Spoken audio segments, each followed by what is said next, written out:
Assalamu alaikum wa rahmatullahi wa barakatuh. Salut à vous tous.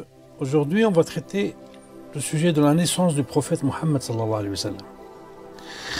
Pour être juste envers moi-même et envers Allah, je dois souligner que l'étude que je m'apprête à vous soumettre ici est une nouvelle interprétation de la sourate 105 du Coran, c'est-à-dire la sourate de l'éléphant, à la lumière de l'ère numérique et des nouvelles connaissances scientifiques de notre époque.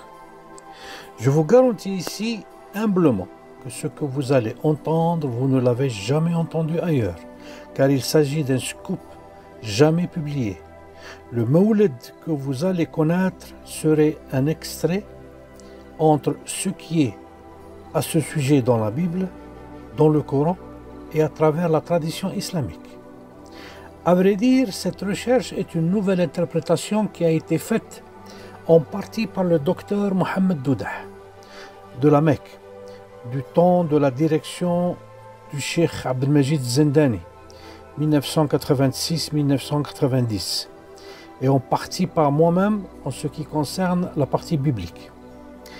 J'étais en contact direct avec Cheikh Zindani et en particulier avec le docteur Doudah qui était un ami connu d'une manière miraculeuse que je raconterai un jour dans une vidéo sur mon chemin de retour vers Allah et vers l'islam. Il était l'esprit pensant et le découvreur de la vitesse de la lumière dans le verset du Coran à travers Surat Sajda, le verset 5 qui dit « Du ciel à la terre, il administre l'affaire de ce qui se déroule sur terre, laquelle ensuite monte vers lui en un jour équivalent à 1000 ans de votre calcul. يدبر الأمر من السماء إلى الأرض ثم يعرج إليه في يوم كان مقداره ألف سنة مما تعدون. À partir de ce verset et avec des calculs mathématiques précis, il a trouvé la vitesse de la lumière dans le Coran. On reviendra un jour, Inch'Allah, sur ce sujet assez important. Ce frère, Hafidahullah, avait en effet fait une fabuleuse étude scientifique que l'obscurantisme des grands shuyukh wahhabites avait bloqué et que je vous expose ici en partie, Inch'Allah. Maintenant, ce qui nous intéresse, c'est la naissance du prophète Mohammed sallallahu alayhi wa sallam et les miracles qui l'ont entouré. Abraha est le commandant des troupes chrétiennes abyssiniennes qui provenant du Yémen étaient au courant de ce qui est contenu dans la Bible concernant la naissance du sceau des prophètes, dont le Coran dit dans le chapitre 33, verset 40, « Mohammed n'a jamais été le père de l'un de vos hommes, mais le messager d'Allah est le dernier des prophètes. Allah est omniscient.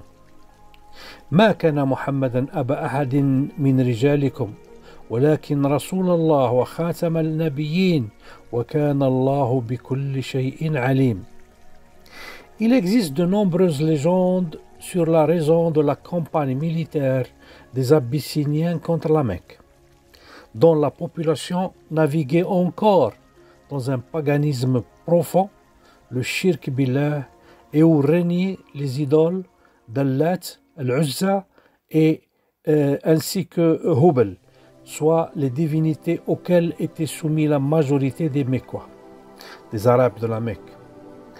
La Mecque n'était donc pas une destination stratégique pour l'Abyssinie, ni d'un point de vue religieux, ni d'un point de vue économique ou militaire. Pourquoi alors Abraha, le chef des troupes abyssiniennes, avait-il osé se rendre à la Mecque sur des éléphants géants et en traversant un désert de plus de 800 km? Quelle raison stratégique a poussé une armée aussi importante à se diriger vers la Mecque et précisément à cette époque? C'était l'année de la naissance du prophète sallallahu alayhi wa sallam.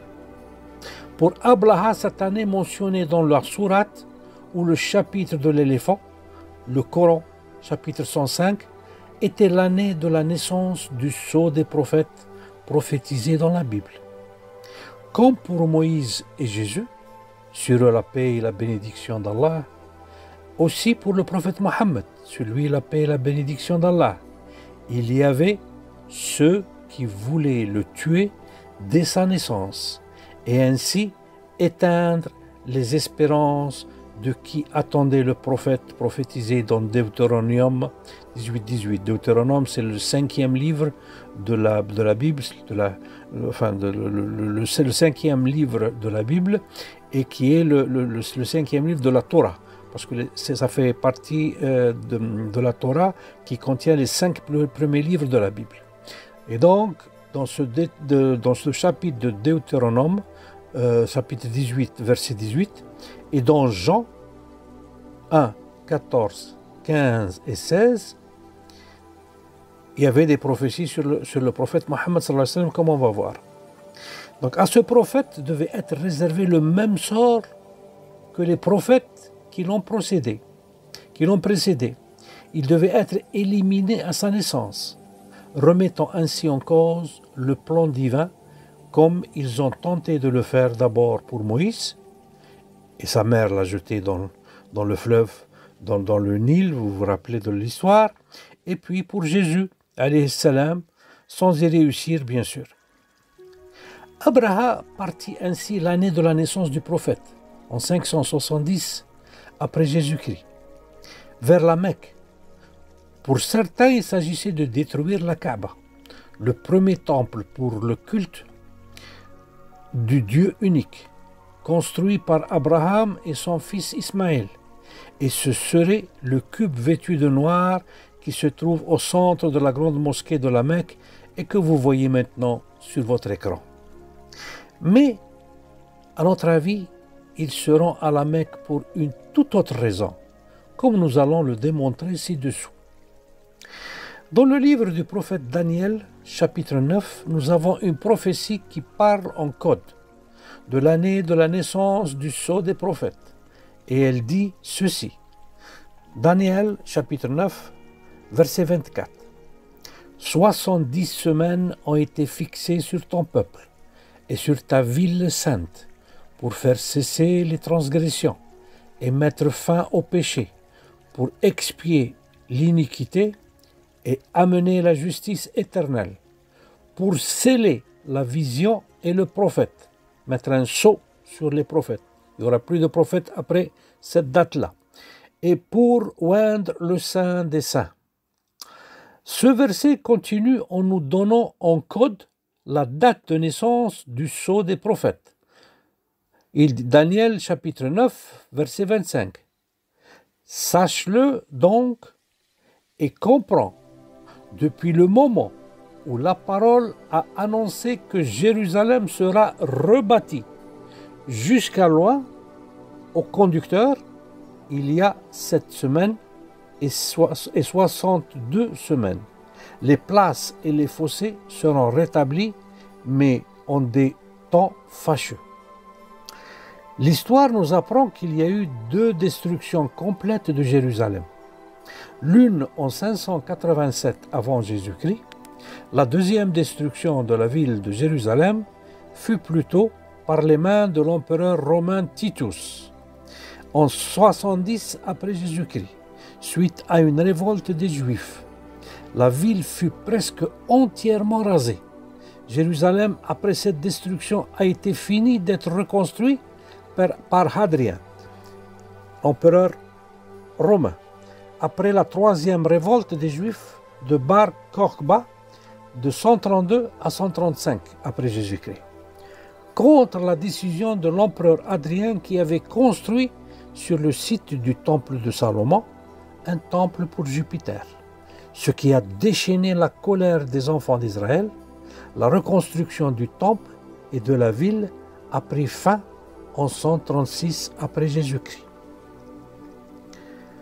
Pour en revenir à la prophétie, nous devons convertir les semaines en jours, sachant qu'un jour dans la Bible équivaut à une année. Genèse 29, verset 26. Laban, qui est le beau-père de Jacob, dit Il dit à qui? Il dit à Jacob qui voulait épouser sa fille aînée, alors qu'on lui a proposé la jeune fille. Il dit, ce n'est point la coutume dans ce lieu de donner la cadette avant l'aînée. Donc, il achève la semaine avec celle-ci, c'est-à-dire avec la cadette, et plutôt avec l'aînée, et nous te donnerons aussi l'autre pour le service que tu feras encore chez moi pendant 7 nouvelles années. Donc, comme il est clair, la semaine ici signifie 7 ans. Ainsi, nous aurons dans la prophétie de Daniel 9, 62 semaines multipliées par 7.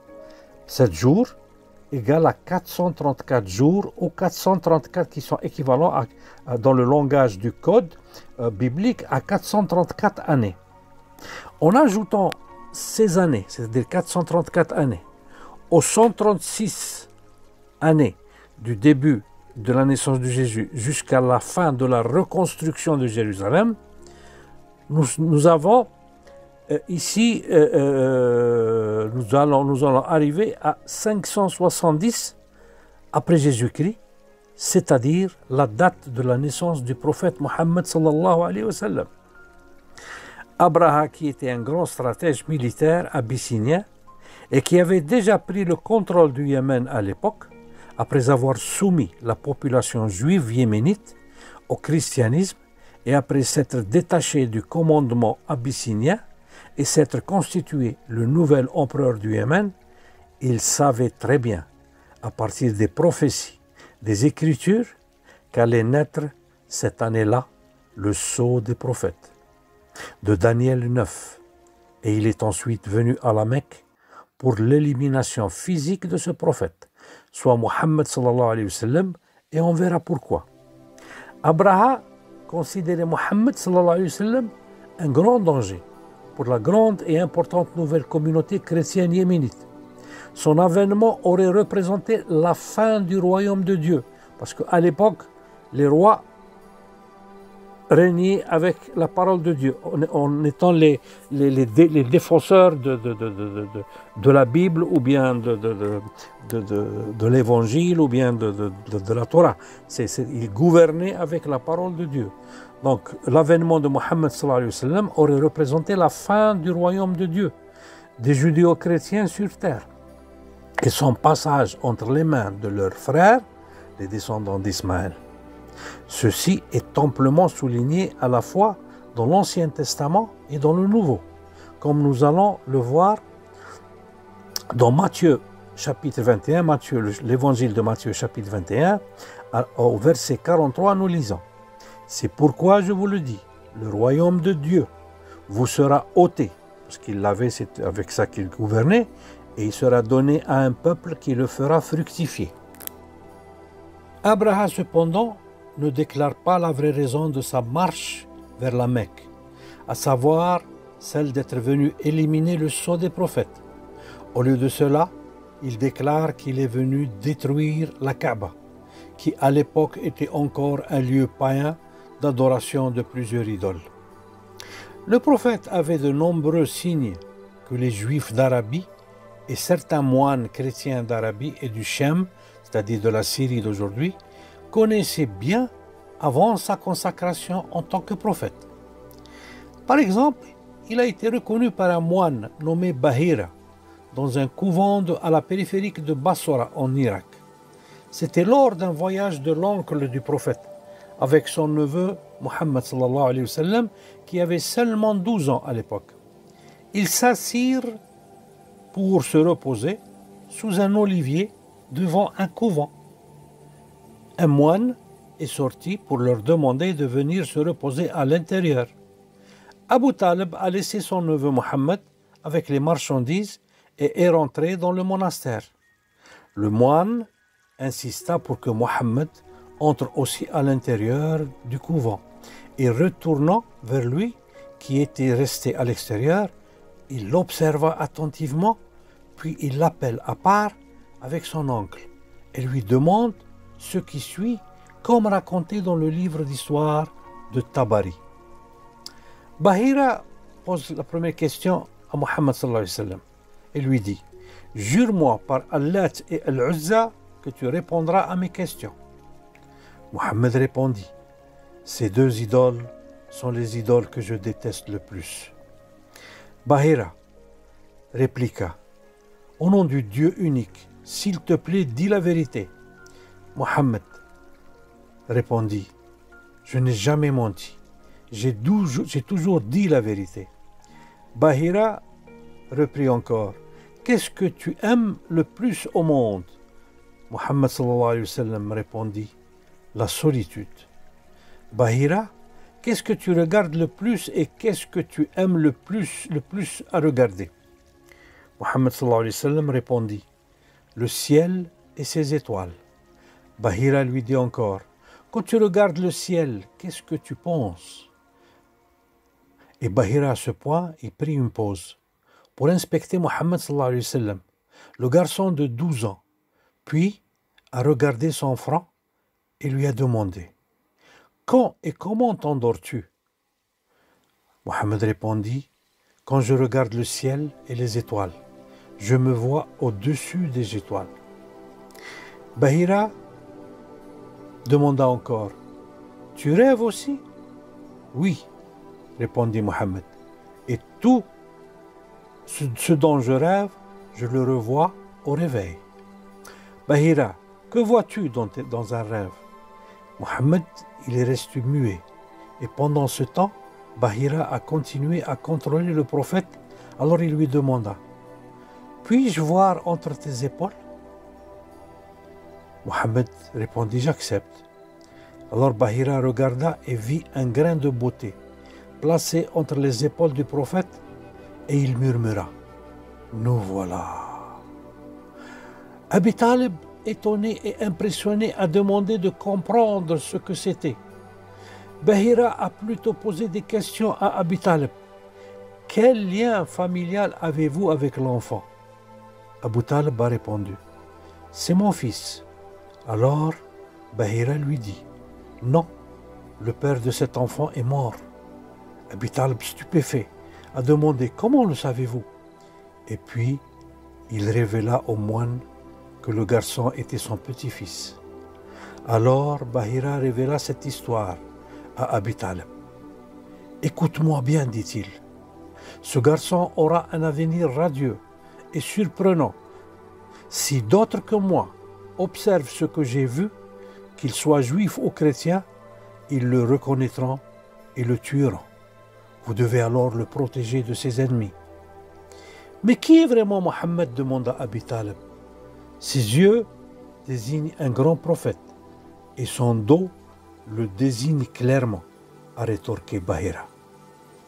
Les Juifs le rappelaient aux habitants de Médine qu'ils attendaient un prophète à chaque fois qu'ils se disputaient avec eux et pour leur montrer leur suprématie sur les Arabes mécréants. Ils pensaient que le prophète attendu viendrait parmi eux, mais la volonté d'Allah était qu'il vienne parmi les Arabes habitants de la Mecque et non parmi les Juifs. Et en fait, ce sont les Médinois non-juifs qui l'ont accepté et l'ont accueilli triomphalement à Médine. En effet, Allah, en maudissant les Juifs du temps de Moïse, il lui confia ceci. Allah confia à Moïse ceci. Dans le livre de Deutéronome, chapitre 32, verset 21. On lit. Allah dit, ils ont excité ma jalousie par ce qui n'est point un Dieu. Je vous explique un peu ça, c'est que quand les Juifs étaient en plein exode, ils avaient ramené avec eux de l'or. Et alors pendant que Moïse est monté sur le mont Sinaï pour recevoir la Torah, il est resté 40 jours. Les Juifs n'ayant pas vu Moïse de retour, ils ont dit à Aaron, son frère, qui lui aussi était un prophète, alayhi salam, ils lui disent, il ne revient pas, donc on a besoin d'un Dieu pour nous protéger. Alors ils ont fondu l'or qu'ils ont ramené de l'Égypte et ils ont construit le fameux veau d'or. Et ils ont commencé à l'adorer. Et c'est ça, ce que Allah leur rappelle dans ce verset-là.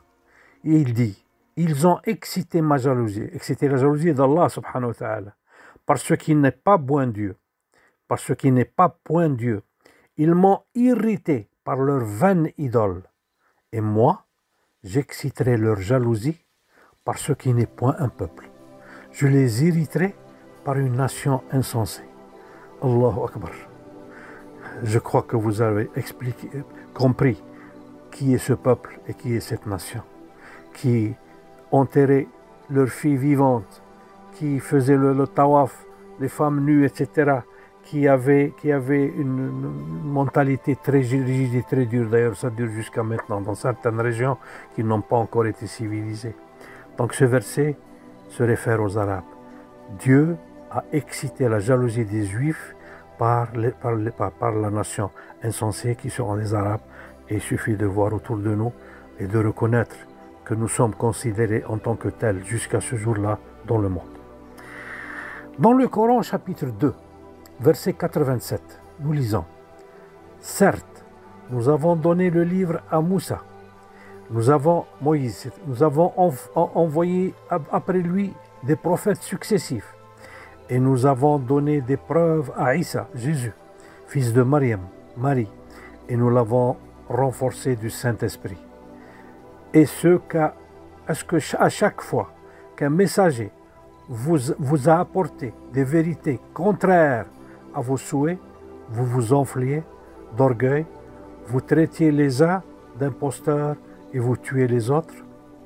وَلَقَدْ أَتَيْنَا مُوسَى الْكِتَابَ وَقَفَّيْنَا مِنْ بَعْدِهِ بِالرُّسُلِ وَأَتَيْنَا عِيسَى ابْنُ مَرْيَمَ الْبَيِّنَاتِ وَأَيَّدْنَاهُ بِرُوحِ الْقُدُسِ أَفَكُلَّمَا جَاءَكُمْ رَسُولٌ بِمَا لَا تَهْوَى أَنفُسَكُمْ أَسْتَكْبَرْتُمْ فَفَرِيقًا كَذَّبْتُمْ وَفَرِيقًا تَقْتُلُونَ.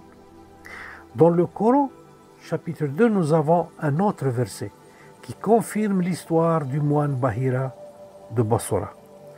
Coran chapitre 2, verset 146. Ceux à qui nous avons donné le livre, c'est-à-dire les chrétiens et les juifs, le reconnaissent, ils reconnaissent Muhammad sallallahu alayhi wa sallam, comme ils reconnaissent leurs enfants. Or, une partie d'entre eux cache la vérité alors qu'ils la savent. الذين آتيناهم الكتاب يعرفونه كما يعرفون أبناءهم وإن فريقا منهم لا يكتمون الحق وهم يعلمون. Cela nous apprend que dans les écritures judéo-chrétiennes, il y a des versets ou des chapitres qui prophétisent l'avènement de Muhammad sallallahu alayhi wa sallam et dont nous avons anticipé ici la prophétie de Daniel 9 qui nous a donné la date de naissance du sceau des prophètes ou du dernier prophète du monothéisme. Dans la Torah au Pentateuque, dans le livre de Deutéronome 18, nous avons une prophétie très significative qui parle de la venue d'un prophète de la souche des frères des Israélites, qui sont les Arabes descendants de Ismaël, fils d'Agar et d'Abraham alayhi salam. Le verset dit, Deutéronome 18, verset 18, « Je susciterai un prophète au milieu de leurs frères. » Au milieu de leurs frères, leurs, c'est-à-dire les Juifs. Au milieu des Juifs. C'est-à-dire au milieu des frères des Juifs, pardon. Je susciterai, c'est Dieu qui parle, je susciterai un prophète au milieu des frères des Juifs, c'est-à-dire au milieu des Arabes. Et je mettrai mes paroles dans sa bouche. Considérez que le Coran commence Bismillahir-Rahmanir-Rahim. Je mettrai mes paroles dans sa bouche, donc le Coran commence par Bismillahir-Rahmanir-Rahim. Et il leur dira ce que je lui commanderai. Si quelqu'un n'écoute pas ce qu'il dira en mon nom, je lui demanderai compte. Mais le prophète qui osera dire en mon nom quelque chose que je ne lui ai pas demandé de dire ou qui parlera au nom d'autres dieux, ce prophète devra mourir. Abraha, qui avait campé près de la ville de la Mecque, leva les troupes avec leurs éléphants et leur ordonna de se diriger vers la ville. Mais ceux-ci sont restés stationnaires. Quelle que soit la manière dont Abraha a essayé de les faire marcher, il n'a pas pu. Ses soldats ont commencé à taquiner les éléphants avec des piqûres Mais ils ont catégoriquement refusé de se diriger vers la ville. Ils ont essayé de faire semblant de retourner en arrière. Les éléphants se sont levés et ont marché, et quand ils les ont ramenés en direction de la ville, ils ont refusé et se sont arrêtés malgré toutes les tortures qu'ils ont subies. À ce stade, Allah est intervenu comme il l'a toujours fait avec les maudits. La tradition a toujours apporté des contes légendaires aux versets 3 et 4 du chapitre 105 du Coran, c'est-à-dire du chapitre de Surat al-Fil, la sourate de l'éléphant, et qui est la sourate de l'éléphant, qui se réfère précisément à la fin qu'Abraha avait faite aux portes de la Mecque durant l'année 570 après Jésus-Christ, soit l'année de la naissance du prophète. Coran 105, Surat al-Fil. N'as-tu pas vu comment ton Seigneur a agi envers des gens de l'éléphant? N'a-t-il pas rendu leur ruse complètement vaine et a envoyé sur eux des oiseaux par volée qui leur lançaient des pierres d'argile et il les a rendus semblables à une paille mâchée? Alam tara kayfa fa'ala rabbuka bi ashab al-fil? Alam yaj'al kaydahum fi tadlil?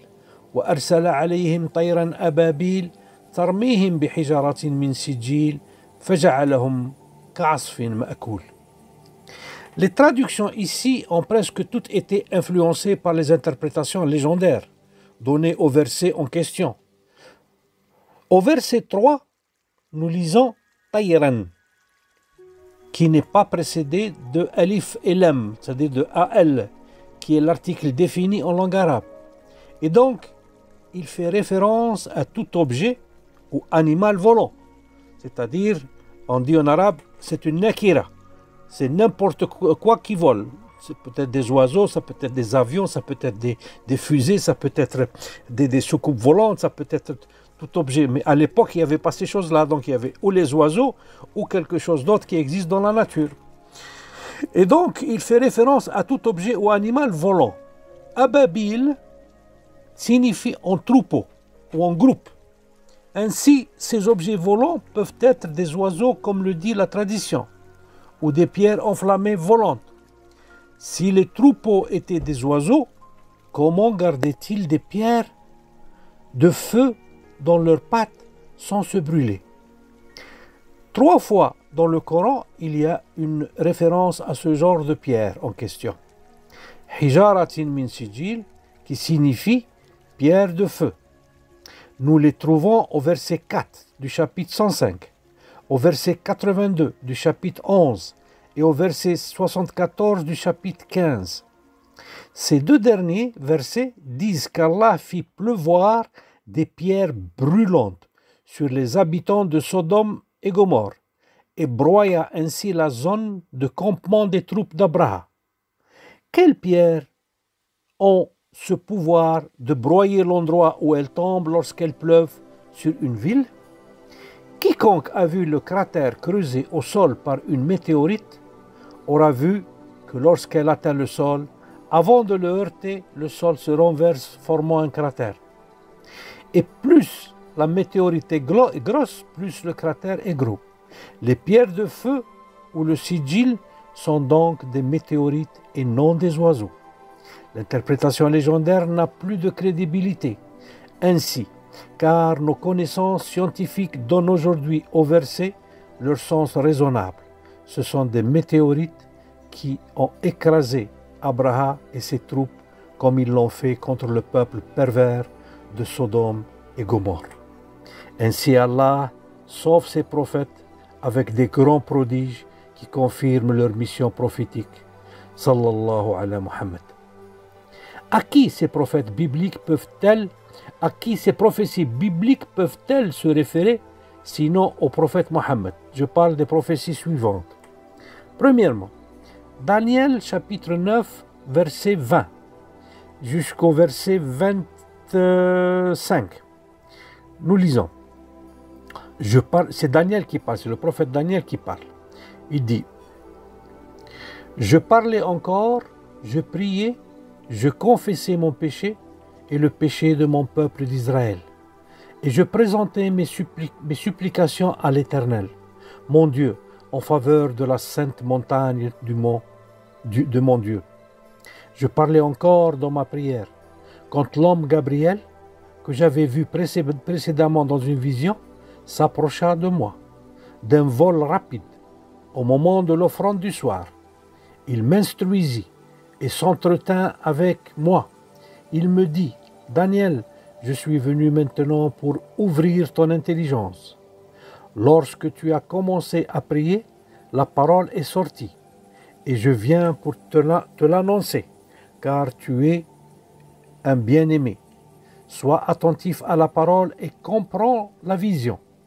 70 semaines ont été fixées sur ton peuple et sur ta ville sainte, pour faire cesser les transgressions et mettre fin au péché, pour expier l'iniquité et amener la justice éternelle, pour sceller la vision et le prophète, et pour oindre le Saint des Saints. Sache-le donc et comprends, depuis le moment où la parole a annoncé que Jérusalem sera rebâtie jusqu'à loin, au conducteur, il y a 7 semaines et 62 semaines. Les places et les fossés seront rétablis, mais en des temps fâcheux. L'exégèse chrétienne dit que ces versets sont une prophétie de l'avènement du Christ, mais ils partent de la première destruction de Jérusalem pour atteindre l'an zéro de l'ère chrétienne. Mais cette exégèse oublie que la prophétie en question insiste sur le fait que la vision et le prophète seront scellés. Pourtant, il y a eu des visions différentes après la prétendue mort et résurrection de Jésus. La vision de Paul, par exemple, de Pierre dans son rêve et d'autres personnes du christianisme. À partir de là, de la seconde destruction de Jérusalem, nous arrivons à l'année exacte de la naissance de Mohammed sallallahu alayhi wa sallam, qui était en fait le sceau de la vision et du prophète. Aucun prophète ne s'est levé après lui, mais de faux prophètes, comme le dit Jésus lui-même, qui nous rappelle que les prophètes qui se sont levés après lui seront reconnus par leurs fruits ou leurs actions. Matthieu, chapitre 7, verset 15. Méfiez-vous des faux prophètes qui viennent vers vous en vêtements de brebis, mais à l'intérieur ce sont des loups voraces. Vous les reconnaîtrez à leurs fruits. Cueillons-nous les raisins sur les épines ou les figues sur les ronces? Ici, Jésus confirme qu'après lui, il y aura de faux prophètes et de vrais prophètes. Le prophète Mohammed sallallahu alayhi wa sallam correspond donc aux différentes prophéties qui sont encore présentes dans la Bible. Dans le livre de Deutéronome 18, c'est le 5e livre de la Torah, nous lisons au verset 18, « Je leur susciterai du milieu de leurs frères un prophète comme toi. Je mettrai mes paroles dans sa bouche et il leur dira tout ce que je lui commanderai. » Qui sont les frères des Juifs? Sans l'ombre d'un doute, ce sont les descendants arabes d'Ismaël qui étaient le frère d'Isaac, tous les deux fils d'Abraham. La Bible définit Ismaël comme le frère des Juifs. Nous lisons dans Genèse 6, c'est le premier livre de la Bible et c'est le premier livre de la Torah.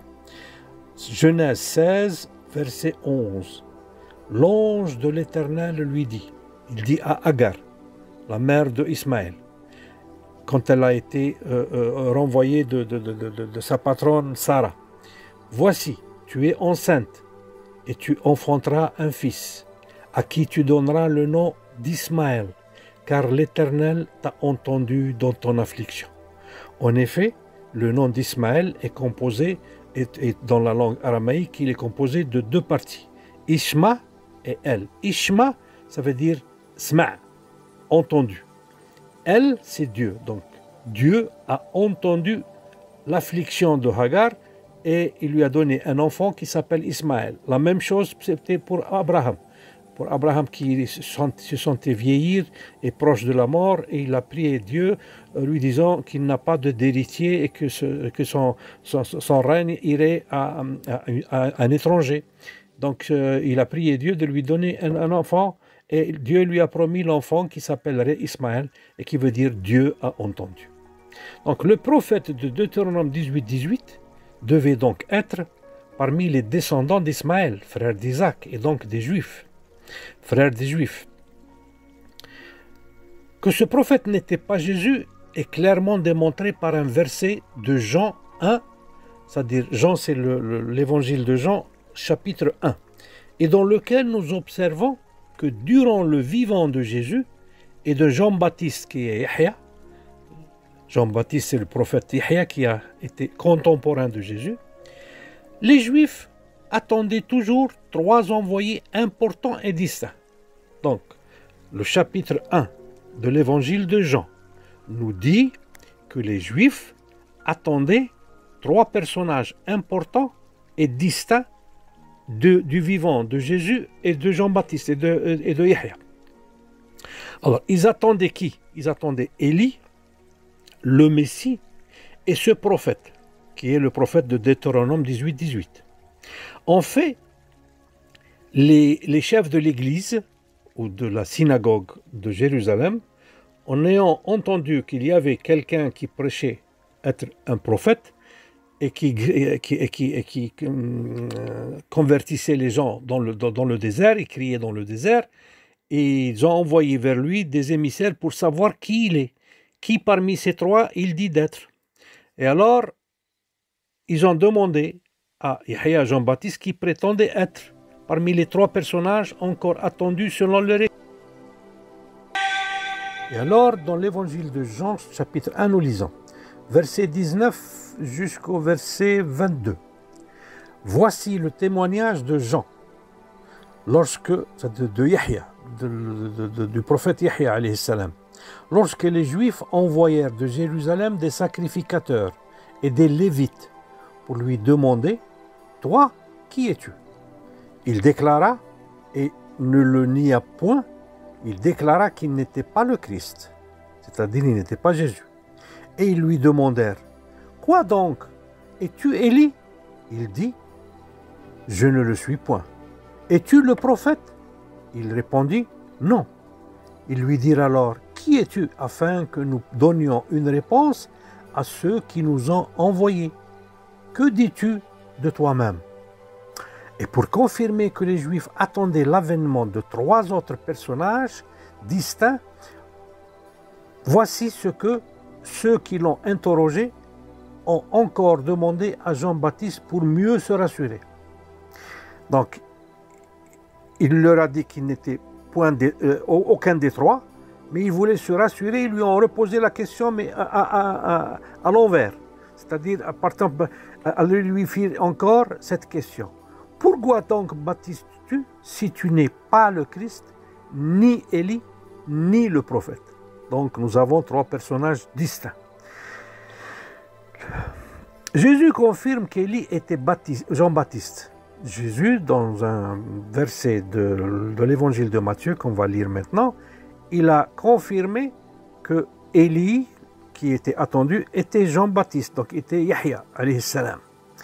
Et qu'est-ce qu'il dit le verset dans Matthieu 17, versets 12 et 13? Mais je vous dis qu'Élie est déjà venu. Qui c'est qui dit? C'est Jésus. Isa alayhi salam, il dit, je vous dis que Élie est déjà venu, qu'ils ne l'ont pas reconnu et qu'ils l'ont traité comme ils ont voulu. De même, le Fils de l'homme souffrira de leur part. Le Fils de l'homme, c'est Jésus. Les disciples comprirent alors qu'il leur parlait de Jean-Baptiste. Donc, Élie, il est venu, ils ne l'ont pas reconnu. Et c'est qui? C'est Jean-Baptiste. Donc, si nous supprimons Élie comme l'un des 3 personnages encore attendus par les Juifs, puisqu'il était Jean-Baptiste selon Jésus, nous nous retrouvons avec le Messie et le prophète. Le prophète distinct du Messie était encore attendu, et il n'était certainement pas Jésus, qui est sans doute le Messie. Qui était alors le prophète encore attendu après la venue de Jésus alayhi salam? À votre avis, qui serait le prophète encore attendu après l'ascension de Jésus, sinon Muhammad sallallahu alayhi wa sallam, ce que Jésus lui-même a annoncé dans l'évangile de Jean. Revenons maintenant en arrière. pour voir ce qui s'est passé à la Mecque avant la naissance du prophète et ce qu'a fait Abraha qui avait déclaré qu'il était venu détruire la Kaaba, mais que son intention était une autre, comme nous l'avons déjà souligné auparavant. Qu'est-ce qui nous fait donc dire qu'il était venu pour tuer le prophète et non qu'il était venu pour détruire la Kaaba? À cette question, nous répond le chapitre 105 du Coran, dans lequel Allah, s'adressant au prophète Mohammed sallallahu alayhi wa sallam, il lui dit, chapitre 105, c'est Surat al-Fil, la sourate de l'éléphant. Alors, verset 1 jusqu'au verset 5. N'as-tu pas vu comment ton Seigneur a agi avec les gens de l'éléphant? N'a-t-il pas fait échouer leur ruse? Il leur envoya des volées d'oiseaux en leur lançant des pierres dures d'argile. Il les réduit comme de la paille vide. Avec ruse ici, le mot arabe kaïd a été traduit par tromperie, du verbe tromper. Abraha a en fait annoncé la destruction de la Kaaba, mais les intentions étaient différentes. Il voulait détruire la Kaaba. S'il voulait détruire la Kaaba, le fait que les éléphants ne veuillent pas entrer dans la ville n'avait pas d'importance. Il lui suffisait d'entrer dans la ville, qui s'était vidée de ses habitants, qui étaient réfugiés dans les montagnes autour de la ville, et avec ses soldats, il leur aurait pu détruire la Kaaba de toute façon, et l'histoire se serait terminée ainsi. Au lieu de cela, Abraha a convoqué le chef de la tribu, hors de la ville. Qui sait pourquoi il voulait négocier?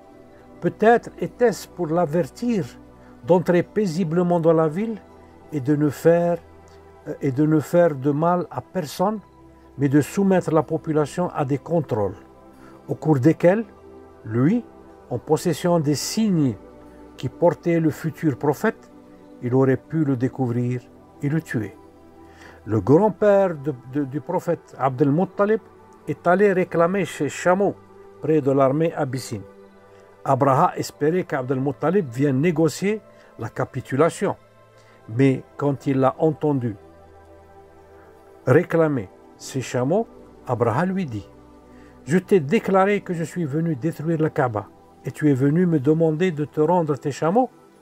Abd al-Muttalib répond: « La Kaaba, ou Al-Bayt, qui veut dire la maison de Dieu, a un Dieu qui la défend, qui la protège, alors que moi, je suis le propriétaire de mes chameaux que je suis venu réclamer. » Abraha lui a donné les chameaux, comme pour montrer son refus de nuire aux habitants de la Mecque.